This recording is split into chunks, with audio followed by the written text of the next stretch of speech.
Hello, everybody. Welcome to Deadly Horizons. We have a special guest today. Of course, we have my lovely host, Sharon. Say hi, Sharon. Hi, I'm back. And we have Susan. I practice this, but I'm going to get it wrong. Priver? No, it's actually Priver. Priver. It's okay. All right. Everybody gets it wrong. Everybody, I'm glad I'm part of the norm. I don't want to break that. It looks like Priver or Priver, but it's Priver. Strange name.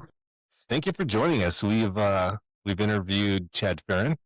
Yes, of course you have. Yeah. As I always tell them, I've been watching your movies without knowing it was you. All this, I'm like, I've been watching her in the movies. They are awesome. You are. Thank you for watching them. They're kind of wild, right? They're definitely wild. We do wild stuff. You know, we're true crimers, paranormal oddities. So this fits right in. It's and you began. You were a ballet dancer, right? Yes, it's been a while. It's only been 40 years, but I was many years ago. Is it like riding a bike though? You think that you could kind of slip back? No, no, it would not be. You know, if you stop for a couple of years, but you know, it's been 40 years. The body changes. I bet you could. I have faith in you. But no, but thank you. Yeah, yes. It would be an abomination. It would not be fun. It's like, it's one of those things you have to do constantly. Well, you have to develop certain muscle strength, right? Well, it's athletic, but it's also an art, and primarily the athleticism would be quite challenging for me now in my later years. Anybody would be challenging. It's not easy for even those who are just beginning at it. You have to like stand on your tiptoes, don't you? Yeah. I mean, it's years of work. It's years of work. Yeah. It's years of work. And, once those muscles are developed, if you have some, musicality and some talent, things start to fall into place. But then it's still a huge amount of work. It was a good way to keep off the streets as a young person. I was quite busy. I like that. There's idle hands and there's also idle feet. Right? Yes, my feet were moving, and I was on buses and trains, and I got the opportunity to travel and get out of LA because I grew up here, and so that was nice that it took me to a few places. I got to go to I lived in Germany for a year. I danced there. I lived in Cleveland almost a year. I lived in Chicago briefly, and mostly New York. So it was a good way to get out of LA. Is LA is that where you feel at home the most, or like? Well, I've been back for so long. I grew up here, but I felt at home in New York for quite a while because I moved there. I started going there at like 14, and then I moved there permanently at 17. So it felt like I kind of grew up there. It was a good place to escape to. It's a little different now. It's changed a lot in the many years that I haven't lived there. Never been there. Yeah, I wouldn't. I know. I think I would really like upstate New York, maybe around Amityville. Oh, upstate Amityville. Yeah. Oh, yeah. New York is beautiful. It's beautiful. I have been. Yeah. It's very beautiful. But I lived in the city, so I was like a real city girl. Oh, I never. Well, I grew up in Tucson, Arizona, and also Ridgecrest, California. So I always lived out in the desert, which I don't like. I'm not a fan. I love up here in Colorado. I love the mountains. I like that it's cold. That's my thing. Yeah, Colorado is supposed to be beautiful. I have not been. I'm sure I'd like it. I like a little cooler weather too. But this is what we get. This is where I'm kind of sticking. And people are nice, but I've said this before. Californians are nice too. And people said they're the fakest people. They're rude. I'm like, I don't know who you're talking to. California people are wonderful. I found everybody in California that we came across in LA and even in Vegas were really friendly. Yeah. Maybe it's because we're Australian. Vegas, I don't know. People in Australia, all the Australians I've met have been very, very nice, kind of warm people. They're kind of like California people. We're a little bit laid back. I got a little New Yorkized and a little Europeized when I moved, but I've been back here so long. And I realized some of the people I knew from school and high school, I've run into them over the years. Like, they're pretty down to earth people.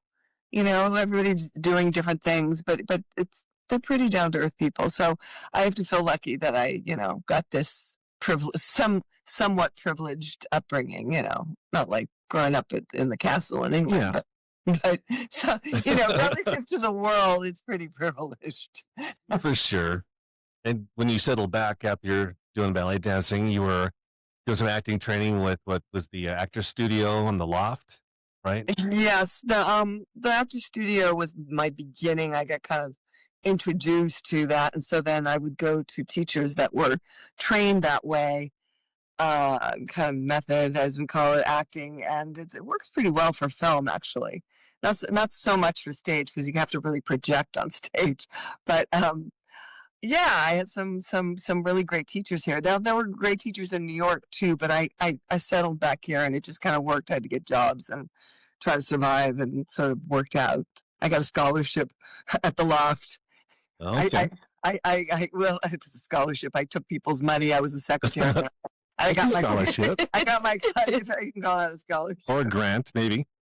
Right, by the teacher, the guy that was running it, Bill Trailer, wonderful man. He has passed. He passed many years ago, but passed soon after I started training with him. But that's a Soon whole after? other story. That's wow. a whole other story. But yeah, wonderful teacher. And you're a fan. You were inspired by Tennessee Williams quite a bit, right? Yeah. And in fact, Yes. didn't you play Blanche Dubois? I did. I played Blanche about 6 years ago, and I was a little old for it, but it's fine from stage because you're not close up to see, one's wrinkles and all that stuff. I'd been introduced to Tennessee Williams actually when I was a dancer. And so I was reading him then, and I just loved the writing. I didn't know why. And then when I became an actress, I sort of started to understand why. He was quite the writer of Torment. Now I ended up doing horror films. So maybe it goes together well.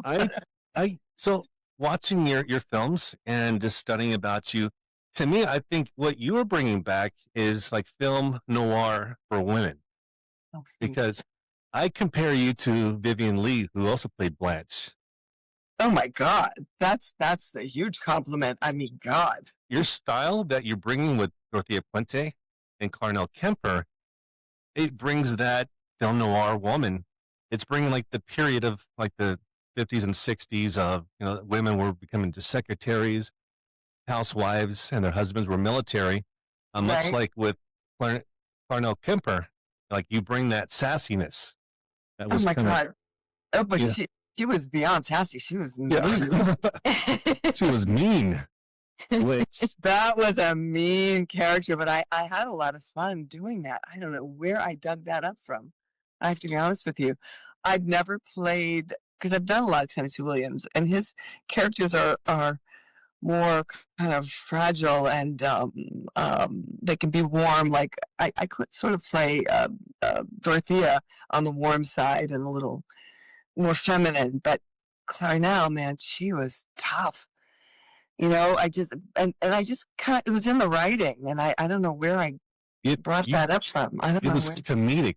We both, because we got a screener from Chad, and I was laughing my ass off. Yes, there's some disturbing things. But Dorothea, I completely had them. Well, yeah, Clarnell, but Dorothea, it's in the script, the humor there, and some people will get that, and some people won't. I mean, it for some people they'll think it crosses that line, but I don't think it's farce. I mean, we played it as real as possible, even when she addresses the camera. Like, I can't believe I gotta play with this. Yeah. Just like how a regular person. It was a very interesting script. I mean, that made me like really excited about doing it. Yeah, hard person to play. She didn't have a whole lot of character. She was an elderly woman having like a halfway house, bed and breakfast, whatever you want to call it. So you gave her more life. And that's thank you so much. But I appreciate that. And I did have a lot of fun doing that. But I also think Chad really brought a lot to the script. Yes. And there have been a couple of people that have noticed that that's not the way to do it. But why tell any artist how to do it. Now, if it's not enjoyable, that's another thing. But I think people are enjoying this film. I mean, it's a weird thing that she's a murderess, yet she's kind of an enjoyable character, right? She is. Even Clarnell, I was laughing at when she's making fun of her son. Like every comment was a jab. Like he'd come through the door, like, don't you know how to walk through a door, you effing idiot? You know, everything was like, God damn, Mom. The sarcasm, terrible sarcasm, and cruelty. But she's like kind of drinking through. I know, not through the whole picture, not every scene. I mean, she did smoke a lot, and Chad made me smoke real cigarettes. I'm not a smoker. Oh, it was natural. They were like Winston's or something, really strong, and I was like dying.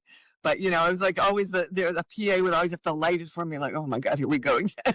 but afterwards, it ended up being part of the character. Yeah, he developed afterwards, like you kind of get a taste for the cigarettes, and you have to kind of wean from it. It kind of grab you a little bit. I was fine. I was fine to get away from it. I don't really. I did smoked a little bit when I lived in Germany when I was a dancer, so I wouldn't eat, because they had great pastries there.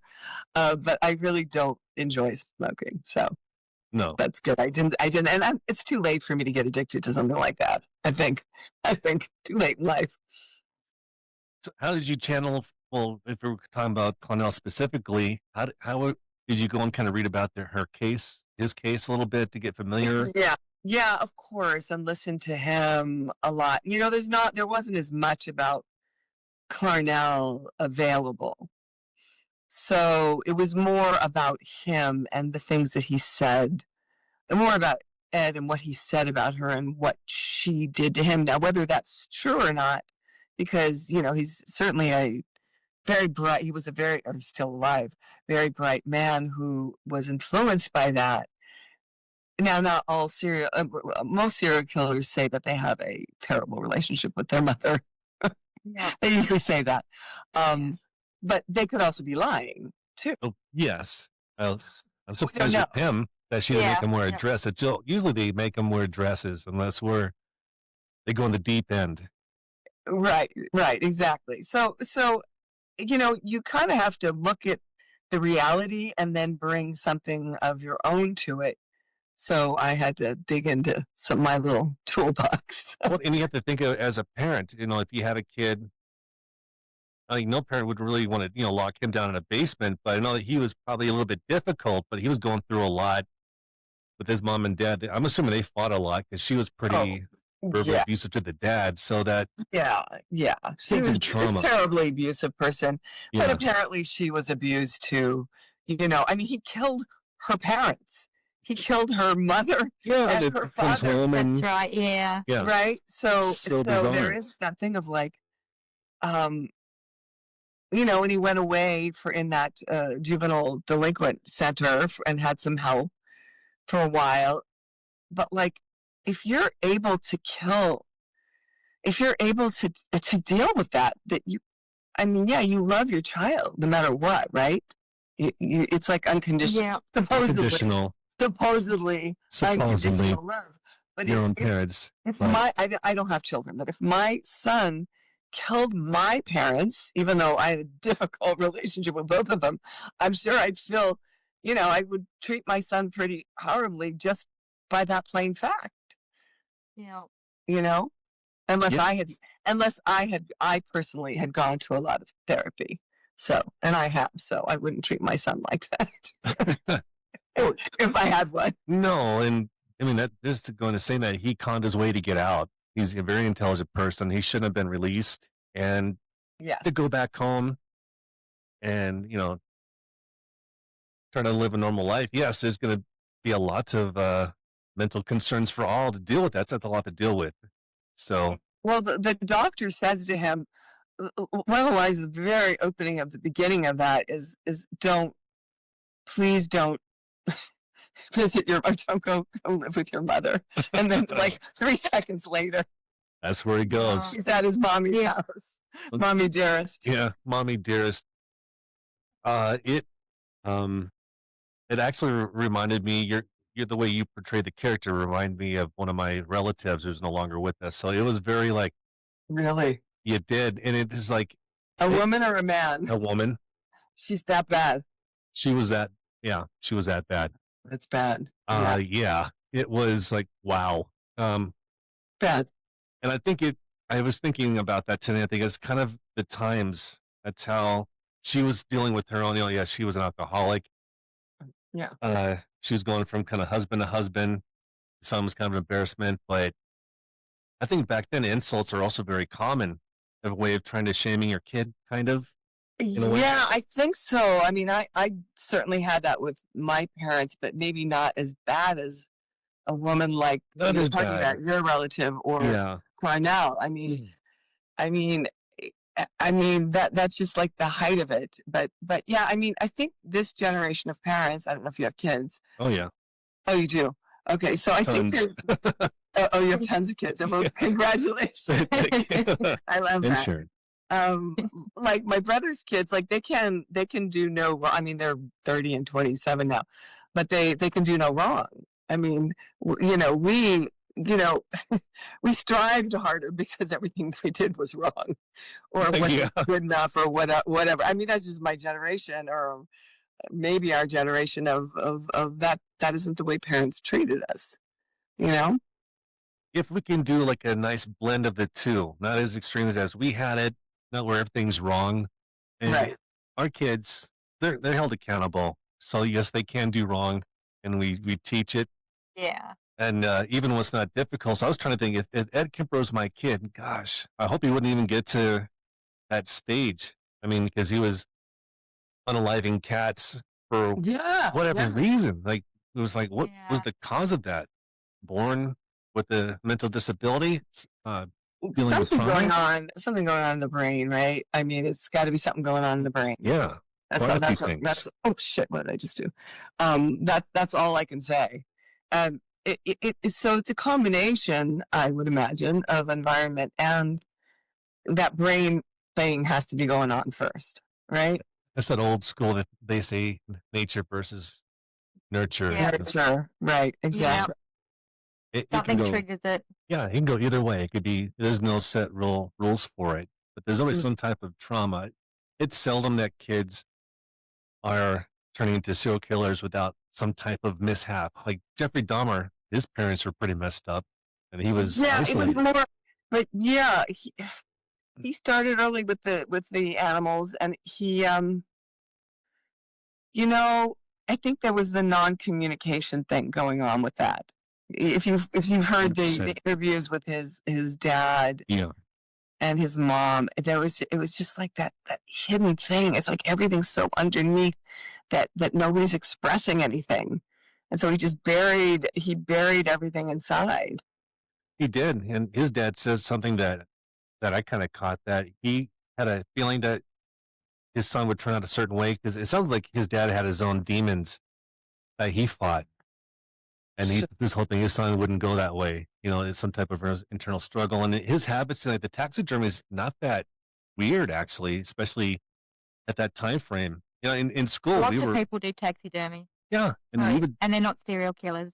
oh, Right, exactly. Yeah. Lots of people get mistreated. This is just the way it is, and Yeah. they're not serial killers. So it's got to be all of those elements lining up. It's it's weird because like here in LA, the 80s, there were so many serial killers, and then what's the Green River killer was at the 70s in that upstate Washington or Washington State. There was a lot. Gary Ridgway, right? Or Ridgway. Yeah. the Green River Yeah, Killer. there was some stuff going on there. I mean, you wonder if it's the period of time or just the amount of news Yes. available or the copycat. A lot of things. It's there wasn't a lot of cameras. They weren't able to use DNA. It was Right. easier for them to. And if you notice, a lot of them were homosexual. So I think they had some repression that they were fighting. Or repression, and Yeah. so Also a lack of mental health. And Mental- no one yep. discussed it. If you had mental health issues, you don't talk about it. It was a shut down. No one wanted to not, I don't have a family member with any mental conditions because it was, Well, I was a ballet dancer, and I just was reading. You guys know that I was a ballet dancer, and I had a lot of depression, and there was no one to help me because my parents didn't know anything with what the hell was going on with me. And now they're bringing into these ballet schools and companies mentors, and it can be privates, because of course they're going to have mental problems. They're young, Yeah. and they're dealing with incredible competition, an incredibly difficult life, and you just push it all down. My parents were like, when I came home depressed, really depressed, I couldn't get up. My parents, oh, you'll be fine. Uh-huh. Yeah. No, Walk it off. You'll be it's not okay. as simple. Yeah. It's not as simple as that. There's so much to work through if you have some of that brain chemistry. Did you have siblings too? My brother, but he's like somewhat more normal. He had kids. He got a real job. He's the lawyer. He did the things that my parents probably would have liked me to have done, but I just wasn't set up for that somehow. We would have been robbed if you went. And Yeah. I mean, what makes you think that your career path wasn't normal, right? Oh God! As soon as when I stopped dancing and I sort of got out of this horrible depression, because I was fired from the last job that I had, it was such a terrible depression. I'd already been through depression. They were like, "Okay, you can go to college now," because I was only 24. I wasn't that old, and I was like, "But you can live at home and go to college." I'm like, "No, I'm getting a job, some kind of job." Of course, I became a waitress, and I started studying acting. I was like, "Oh, what can I do with this insanity that I am?"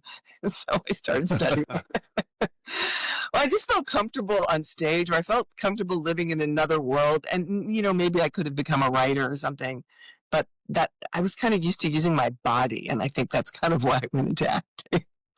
I can see that as yeah, I mean, I wasn't used to using my voice, and you can see I kind of talk a lot now, but it took me a long time to get over that shyness that dancers often have, because you're not really allowed to say anything. It's just learn the choreography and do it. Well, I can tell you got over your shyness from your films. I mean, there's a scene. Oh yeah. in Ed Kemper. It was a beautiful thing when you're at the door and had a few drinks in you. That was I can only imagine how that was on the big screen. That would have, Well, when I was setting up for that scene, now I loved the scene when Chad wrote it. I think he wrote it for me because he knew I had done Streetcar. I was like, I'd never done anything like that for him. I worked with him, but nothing quite so revealing or quite so. And it reminded me when I got to do a scene that strong and that fun and that crazy of studying, and getting to work on incredible scenes where you get to go that far. Because you don't, like, if you're doing a lot of TV stuff, or if I was doing big films, I wouldn't get to do that kind of stuff. They only give that to stars. So you know what I mean, where you get to go that far. Unfortunately, I don't. No one agrees with that method, but I understand how it is, and it was perfect with the movie. It wasn't like a trashy moment. It was just, what was going on in her mind, and maybe the feelings that he had for his mom. Right. I said to Chad, "Are you saying that there's an Oedipus thing going on here?" Yeah. Kind of went, yeah. Yeah. Whoa. Okay. I wasn't sure where that came out of, so I just had to play that as I was able to. We talked about that. I even did, and I wasn't able to get it. I was going to get over to Chad, but the copyrights took off the Doors song, so I took the scene that he was going into the bedroom, and I played the Doors, the end to it, and it fit perfectly. Oh, great! In the car, and it definitely has that vibe, and I think that's kind of the thing that he had. I mean, he was obviously hearing his mom's voice, and the devil was telling him to do bad things. And oh my God, I know. Yeah. That's what Ed Kemper said, that the devil made him do it. Yeah. But who knows if he was just making that up? Who knows, right? Nobody knows. Yeah. Nobody knows, right? Exactly. And because he obviously had an imagination, but it just led him to such awful things. way awful things. And I was expecting the ending to go a little bit more stronger than it. I'm glad it didn't. I was like, oh no, we're gonna see him with his mom's decapitated head. It was brief. It wasn't, Yeah. Because apparently it was tasteful. yeah, it was pretty tasteful. He just danced with. I think he just danced with. I'm glad he did. That was enough. It would have taken it, because to me, I consider it a comedy. I really do. The whole underwear was great. That scene is, you can't not laugh at that scene. with the whole his underwear. Yeah. Oh my god. Oh my god. It's neat. I mean, we really have fun doing that, but it's like some people will be insulted by Chad's way of presenting things. But I kind of like There's always somebody get their underwear in a bunch. So there's always somebody that's going to have their underwear in a bunch. You can never please everyone. There's true crimers are going to they're going to criticize it. That's not what happened. This and that, because it's supposed to be it's not a docudrama. It's a movie. Not. Right, exactly. And movies are meant to, movies are meant to tell a story and engage the audience, but they aren't a form of it's not a documentary. Right. So the artist we all have to be willing to stay as close to the reality, but it's not reality. Just even when you're writing a book, it's not reality. You don't remember word for word what someone said. You have to create dialogue. If you're writing a novel or a memoir, you have to create dialogue. Yeah. To entertain. You want it to be rewatchable. I've gone back and watched it a few times. Wow. Wow. Especially your scene where you're naked by the door. No, just kidding. Well, thank you. I'm there. I appreciate that, being not a young woman, which would be, in a regular Hollywood movie, that would be done by a 20-year-old. No, yeah. But maybe not done as well, because sometimes it takes some life experience to go to that place. No, like I said, to me, it's like it was film noir. It's the I don't like the word old school, but it's the way acting that I enjoy quite a bit. Oh, good. I like that, because that's kind of what I'm influenced by. I mean, I was influenced by Vivian Leigh. Oh my God. I mean, she's a tremendous actress. But there's some other ones. I don't know if you've watched any of it. These are not horror films. Jenna Rollins films, John Cassavetes films. They're not horror at all. But even if any of those Geraldine Page films, she did some horror back in the day. She was a Tennessee Williams actress, but she did some great horror stuff too. So I think what you should do is we need to find someone who wants to do Sunset Boulevard remake. And oh my God. That is, I could do that. You could do that. That'd be fantastic. You seen that one, Sharon? Sunset Boulevard? No. It's classic. It's like the classic line. It's classic. I'm ready for my close-up, Mr. Tomato. It's so we saw TCM. I don't know if you guys have TCM there, of course, but Sharon probably doesn't. TCM plays it every once in a while. We just watched it again about 2 months ago, or maybe 6 weeks ago, and we were just going, "Oh my God, this is one of the best movies." It is. It's classic. Best movies ever made. It is. It's tremendous, and the guy is the director. The one that plays his von Stroheim. He's a director primarily. He plays her butler. He serves her. It's just so funny. Yeah, it has a lot of humor, and it's totally film noir. It's just brilliant. And her outfits, but she still has a sexuality, even though she's clothed in all these hats, but she has an allure to her. Right. Oh, and she's kind of she's sort of living in her past too, because Gloria Swanson had been a silent film star, and it's very hard for them. She did fine because she's just a fine actress. It was very hard for them to make that transition to the talkies, but she'd been a big star, so it's really. So that's we'll start a fan club. We need to get you in this film, get it made. I'm not a fan of remakes, but I think if Chad directs it, I'm going to talk to Chad after this. Is it Chad? To do something, a horror version of it, which that kind of character. Oh, It- talk to him. If you Yeah. have any influence over him, that would be so fun. Kinda. And a little bit. I'd like to think we're friends. Now, as for that character wasn't quite evil, but what's your ideal? Like, what's the most evil female character you've seen in a film? Oh, the most evil female. Yeah. Oh wow, gosh. To dig up some stuff. Jesus. We Ah. got well, Mommy Dearest. I mean, I think Well, I think Betty Faye Dunaway, Davis. Mommy Dearest is pretty damn. Sorry about my hand there. Pretty damn evil. Oh God. Well, I think Gloria Swanson's pretty evil in that. I mean, the way She was. she's Yeah. pretty evil because she takes so advantage of him. And she was so intense. She's like, "Darling, don't leave," and she's just like crawling on him. You know, Yeah. he's like, "Oh my God."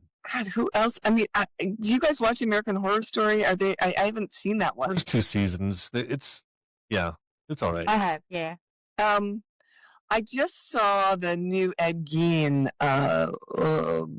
What's his name? Ryan Murphy. I saw the beginning of it, and Laurie Metcalf is playing the mom. Yes. This is the most recent. What I say, and she's a very good actress, and she's pretty evil. You know, she's pretty evil. Assuming he had an evil mom, yeah, most likely. It's hard not to see her as Jackie for Roseanne, but she did a good job. You know, she did do a good job, yeah. Yeah, she's but funny. it takes a bit to get into that series. She's funny. She's a stage actress too. She does she does that kind of stuff. Yeah. You know, she does a good Barney Fife impersonation too. A what? Barney Fife. She plays him pretty well too. Oh, okay. Oh, okay. It's like an impression. She's done a few Barney Fifes during the Roseanne show.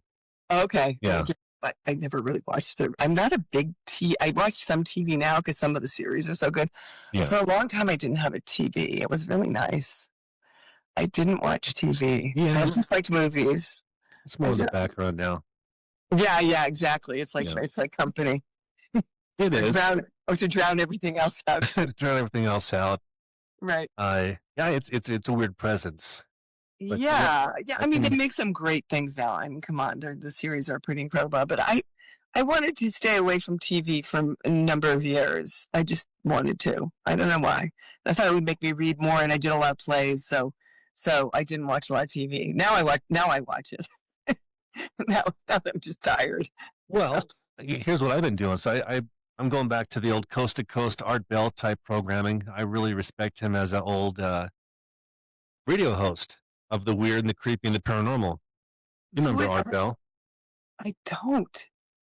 He was in the 80s and 90s, and he would have guests on. I probably didn't listen to anything. I was working constantly. Yeah. I was an art model and a yoga teacher and doing plays every night. I don't think I heard anything.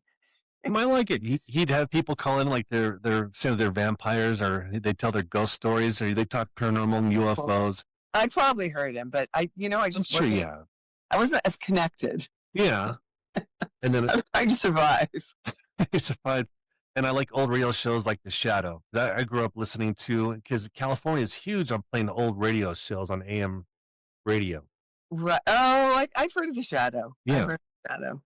It would be the creepy music, and they would say, like, what's happened to this person? The Shadow knows. You know, that old. Right. Even Lucille Ball started that way. So I like listening to these at nighttime. Because it kind of reminds me of my childhood You growing just up. like that. You like that. There's something about that creepy thing. It just makes you feel that something else is out there. Your imagination is way creepier than what they could put on TV, because you're picturing what's going on. Yeah. So I think, oh my God, when our house would creak when I was really young, our house would creak.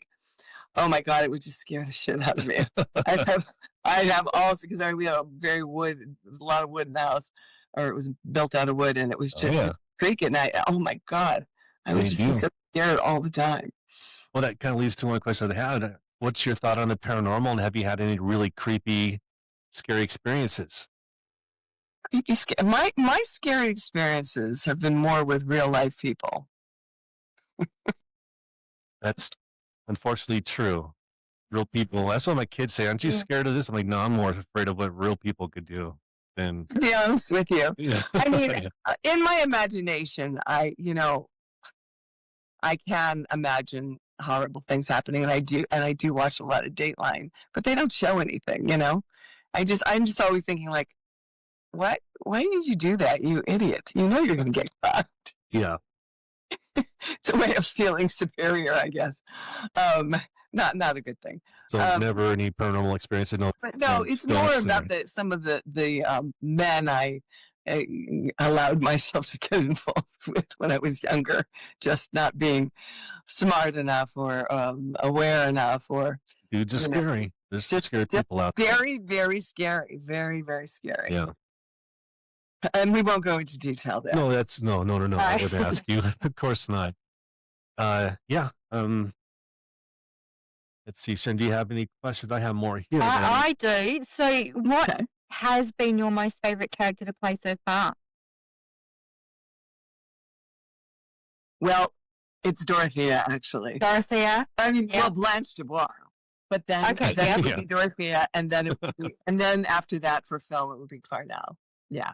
Clarnell Kemper, or Clarnell Stromberg. Actually, she doesn't have the same last name, but yeah, those three. I've been lucky, like so late in my life. But Clarnell was definitely interesting to play, but Dorothea was a gas to play. Like it was just so much fun to play. Yeah. Has there any been any scenes that you have really struggled with? Any scenes that you really struggled with, or you really couldn't go through with? Couldn't go through with? Oh, I always go through with them. If I'm working for Chad. Yep. I remember Chad saying, if you're not going to crawl through the gravel for me, then go away. Someone else will. No. I for me, it's like really fun to go the distance for him, because he trusts me at this point, and I trust him that he'll shoot it in a way that I won't look like a complete idiot. Hopefully won't. But yeah, I a lot of the, to be honest with you, getting older, I've let a lot of the fear go. It's sort of like getting out of your own way, because it's so easy to judge oneself. And you can't do that. You can't do that when you want to fall into a character or try to become that. So for me, if it's really well written, and the last two things actually, we did another one that's coming out. I don't know when it's coming out. I had a fun time playing that, and that's a little bit more. I hate to use the word victim, but she allows herself to be really mistreated. Yeah, Sunstrip killer. Yes, killer. Sunstrip. Yeah. Yeah, and no one's talking about it. It's all tight-lipped. No one's ain't saying nothing. Yeah, that's the next one that we did, and I had a good time on that. But I'll tell you, there's a lot of sex in that, actually, not literal sex. But I was a little worried about, to be honest with you, doing that. But it worked out just fine. We have no intimacy coordinator, and the actor and I had worked before. He actually played Stanley in Streetcar. Very good actor. Okay. Yep. Yeah, you guys will love him. I think you will. He plays evil very well. And but so far there's nothing I've been really scared of. When I was younger, yes, because I didn't know myself as well. You're self-conscious. That's what I tell my kids. If I can go back with my mentality, not that I'd want to be a kid again or a teenager, right? But I would rule the school. I wouldn't give a shit what anybody thought. I'd have fun. I wouldn't be self-conscious. There would be no bullies that smack them around beforehand. Right. It'd be okay. Right. We're kids. When we're young, and even it could be all the way into our 30s and maybe even 40.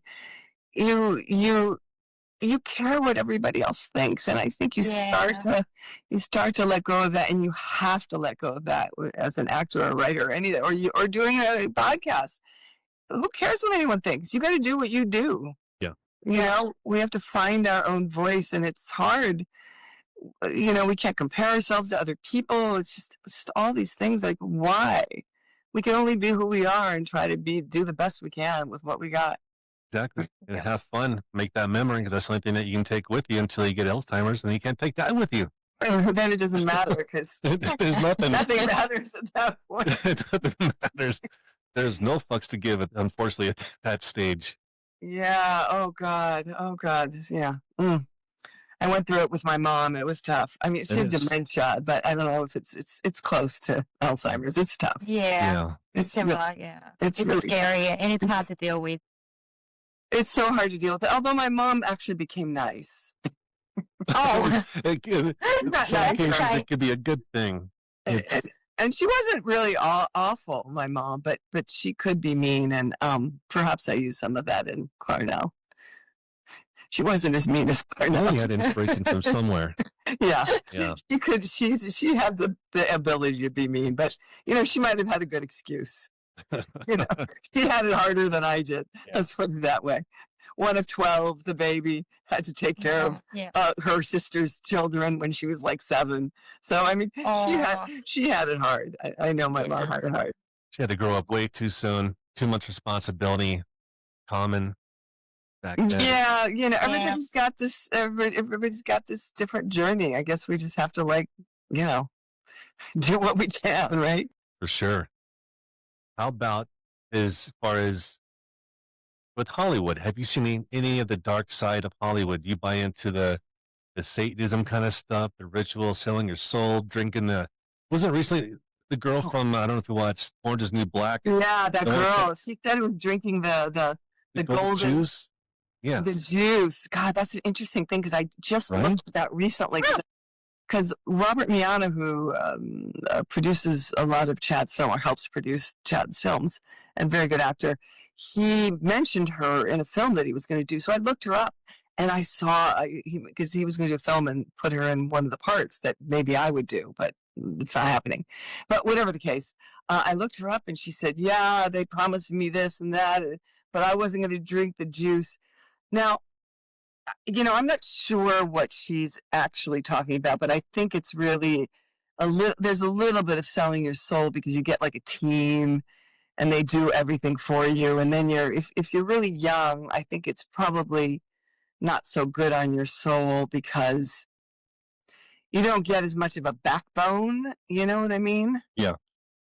But that doesn't mean, so, I mean, I'm sure Tom Cruise has got a huge team, but somehow he's sane. I don't think he's insane. He's probably fine. I don't know. I don't know him. Debatable. I don't know him. It's debatable. It depends how you talk to. Some people swear by it. Like there's conspiracy theories, like my parents were wearing the robes and smacking each other with the spoons. That sounds more like an adult after hours party to me. But Right. I think there is a dark side of Hollywood. I think there's a lot of you can choose who you surround yourself with. When I first started working with Chad, because he does these things for so low budget, I didn't, he does very dark, violent stuff, and I wasn't really sure. But then I found out he's like he's a nice guy from the Midwest. He's a good guy. This is a great way for him to make a living, or not a huge living, and be creative. So, but it does exist because because the god is money in Hollywood, so for sure. people will do anything for that. And I kind of growing up as an artist, dancers don't get paid a lot of money. I sort of took that with me as an actress. Yeah, it'd be nice to make some money, but whatever. No, I'm an artist I kind too. of missed the boat on that one. No, when I was in art school, I went to the University of Arizona and I got an art degree. And my teacher said, "Tell your parents that I apologize and to teach you how to be poor." Right. Yeah. Right. It's that is true. I was an art model for a long time, and so many talented people. But it's like, to be a fine artist, it's nearly impossible. And I know a lot of artists actually just through painters, sculptors, but it's like they can't make a living. You have to find a way to make. I mean, I think the best thing to do if you're a writer or an artist is find a way to make some kind of living, and then do it on the side, and then hopefully something will happen. It's what you have to do, yeah. Because now we have to battle AI. People are using that for their designs. Oh wait! Oh God! Oh, so awful. And it's even with the customer service, AI can really bump a lot of careers. It'll never have that human touch. I don't think it ever teach itself to truly have empathy. Right. Or getting past a glitch. And I know I was watching videos with I don't know, Scott from the Dearly Departed tours. He was walking around looking at George Burns' house, and there's like a robot going down the street. I don't know if it's doing a delivery, but it's like this is like Back to the Future Part 2. We're gonna have flying cars pretty soon. We got these ugly looking Teslas driving around.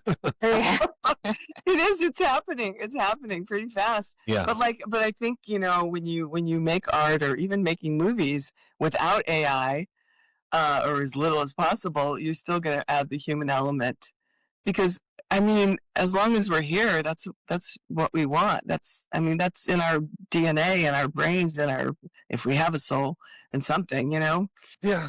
Well, we're going to hit a wave of, I think Blockbuster is going to come back. We're going to get rid of AI. We go through different retro stages. My kids, they like to have the Discman and the Walkman, so I introduce them to the old school stuff. Oh, good. That's great. That's great. Yeah, it'll come back. Sharon, did you have any? I'm getting ready. My horse and buggy's waiting for me out there. You're about ready to go? No. I just meant like I am. Yeah. So yes. Go back. I'm a Luddite. Yeah. I would love to go back to horse and buggy. I wouldn't get to my job. I teach yoga. It would be too far. I teach. It takes me 25 minutes to drive there, so it would take me too long to get there. A little bit. But I'm a little bit of a Luddite. I'm doing the best I can. That's why I was like, oh God, I hope I can get on this Zoom thing. Oh no. Well, even so I'm 47, but even I have moments where like I'll hear a bunch of grunge like Nirvana and Alice in Chains. Like, God, I'd love to go back in the 90s. I felt it was such a fun era. Yeah, we didn't have all this. I was the last person to get an email. I may still have my AOL, but I was the last person. I was doing a play, and the stage manager was like, "Can I email everybody the schedule?" I got, "Can you just call me?" It's like, no. It's like, oh, I think I have to get an email. That was like 22 years ago. It's pretty funny. I know. I tried hard to stay away from it, but it caught up with me. My mum's managed to stay away from it all so far. Your mom has? Yeah, she doesn't. She has an email address, but has never used it. Oh. But yeah. She must have the quietest life. No email. It is pretty quiet. My phone's dinging all the time for text message, phone call. Oh my God, no! Between the text, the phone, I just got on social media for Dorothea. I mean, I've been doing some social media, but I wanted to help promote it. But I'm having someone do it for me because I don't like being on it. It's too much for me. I can't. I've been communicating with you guys on Facebook, but I'm just not. I'm not a good communicator that way. I'm doing the best I can. Yeah. Yeah. No worries. That's good. Thank you for coming on the show. As you said, I'm glorious once. I belong in another era.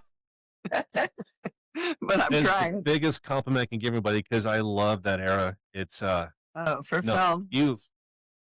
And I mean, I didn't even bring up Death Mail. I saw that way before I was watching these Dorothea, and I love Death Mail. Dead Mail. I'm sorry, Dead Mail. I wrote down Death, but it's Dead Mail from Shudder. Yeah, did you like it? I loved it. Interesting. And John Fleck, who played the lead, I kind of got him involved with those guys. One of the main directors, Kyle McConaughey, he shot Nightcaller, and that's how I met him. Okay. And then he sent me that script, and I helped him produce that or get that made because I thought it was kind of an interesting. It's a weird movie. It was weird. It's a weird movie. It's a little slow in places, but and you in the car when your friend goes to the door, I'm like, what the fuck you do? Go to the door. He comes out and he goes, nope. Yeah. It's funny. Yeah, it's a good movie. Sharon, do you have Shudder? No. Oh, yeah, I'll have to have a look for that movie. It's good. You have a pretty big. Would it be on Tubi or something? Maybe. I don't know. Shudder owns it right now, so I don't know. Oh, okay. Yeah. I did do a horror that did okay in Australia. Actually, we did it in 2000. It came out in 2011. It's on a couple of things now. It's called. Is it called Serving Up Richard? It was originally The Guest Room, but it came out in Australia a long time ago, and it's out again. Breaking Glass picked it up again to kind of redistribute it. So it's kind of a fun horror, kind of psychological horror. It's interesting. I play a cannibal, kind of a Blanche Dubois cannibal. Okay, I like it. I'll have to keep an eye out for it. It's fun. Good. It's really fun. Since you guys like horror, I think you might like it. It's not grisly horror, but there is some. There's some. I'm starting to like grisly horror less and less, to be honest. It's not like the big. It's not. It's a small movie also, but it's interesting. Yeah, I mean, you might like it. It's around. I don't know what it's on now. We'll check it Probably out. Apple Prime. You know, those things that. Google will tell us. So you're playing. Google. You're playing Blanche as a cannibal. Right. Well, I wasn't really Blanche. I did that before I got to play Blanche. But there's something about her that's Blanchy somehow. I can see that because I know that you're bringing that to your roles, which I like. I'm seeing Blanche in there, Tennessee Williams, and it's. I'm influenced. I'm influenced by that. Yeah, you have to be. Once you play his plays and read his work, can he not be influenced? Everyone. Yeah, I mean he didn't write horror, but there's the underpinning of the horror of the human spirit for sure that he has in there. Psychological warfare. It's all there. Yeah, it's there. Yeah. That prepped me for Chad Farron's films. Yeah, it prepared you. That's all I have. What about you, Sharon? That's great. Yeah, that's all I have. Yeah. Oh God, I'm so glad we got to do this, guys. I hope we can do it again for the next one. We will. Yeah, absolutely. We will do it for the next one as a nice promotion, and I can't wait to totally appreciate that you have noticed that I'm trudging away. And Chad and I are trudging away. It's like he's kind of like a best kept secret, but I don't want him to be a secret. I want him to be as big as anybody else, but keeping the same style and that passion. And if anything changed to it, so if he had a bigger budget, I don't think he needs a bigger budget. Even if he did, maybe more practical effects, he could pay more towards his actors. Just a little bit more time, but he doesn't want too much time because he gets bored if he's got too much time. But yeah, like a little more time, a little more money. I mean, these are very low budget, so they, but they look pretty good for as low budget as they are because he's got a good crew of artisans, or artists around him at this point. Yeah, exactly. On that note, just make sure you promote your website. Oh, my website. Oh God, I don't even have this stuff on it. God, it's www.susanpriver.com. I'm Susan Low-Priver on Instagram. So we're kind of working the Kemper stuff. Does he have a gallery on the website? Yeah, there's some stuff. I have to have my friend update it with all the new stuff. I have a lot of older stuff on that. I haven't touched it for like 3 years. So that's good. And for us, we have a lot of merchandise. We got my nice shirt here. It says, "Don't yell at me because I talk to serial killers" with Charles Manson drinking it. Yeah, go ahead, put it on there. I love it. www.susanpriver.com. You can do it. Absolutely. Perfect. All right. Well, I'm Jeff. So my battery is going to close down. So perfect timing. Good timing then. Great chat to you. Great to meet you. Good to meet you. Bye. Bye-bye. Bye.